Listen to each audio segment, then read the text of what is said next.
May panawagan naman ang legal representative ng pamilya ng yumaong si Rene Baterbonia.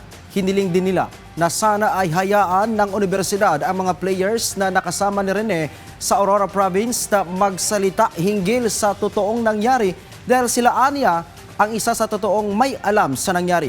Kumuha tayo ng update mula kay Janessa Felix live. Janessa. Ryan, humarap ngayong araw ang legal representative ng pamilya ng yumaong si Rene Baterbonia na si Attorney Israelito Torion upang ipaabot ang mensahe ng pamilya para sa Ateneo de Manila University na siyang responsable di umano sa pagkamatay ng kanilang anak. Kung saan hiniling nila na sana ay may maitalaga ang Ateneo de Manila University na individual na makikipag-communicate sa pamilya at hindi idaan sa press release ang lahat ng kanilang mga pahayag.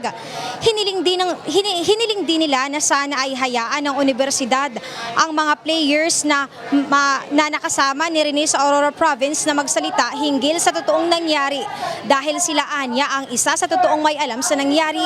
Hanggang ngayon kasi wala pa silang natanggap na point-by-point chronological account sa nangyari sa sinasabing team building na bahagi anya ng training ng ADMO basketball team.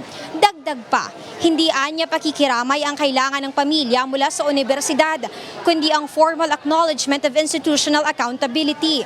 Ibig sabihin, dapat ay tanggapin ng Ateneo de Manila University ang lahat ng responsibilidad sa nangyari at ang mga hindi nila nagawa.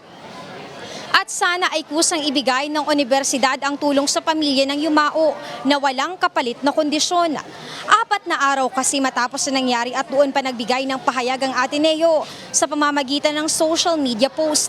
Kaya't ang kanilang pananahimik ay kinukonsidera ng pamilya na isang choice mula sa universidad. Sa ngayon ay nagpahayag na din anya ng interes ang pamilya ng isa pang biktima na si Divine Adili na irepresenta sila ni Attorney Torion. Sapagkat nilinaw ng abogado na wala pang formal na kasunduan o papeles na pinirmahan upang maging ganap siya na legal representative ng pamilya. Ryan, sa ngayon ay nakaburol pa dito sa Ateneo de Davao University Senior High School ang mga labi ng yumaong si Rene Baterbonia at hanggang alas 10 ng gabi ngayon ang public viewing. Ryan. Daghang salamat, Janessa Felix.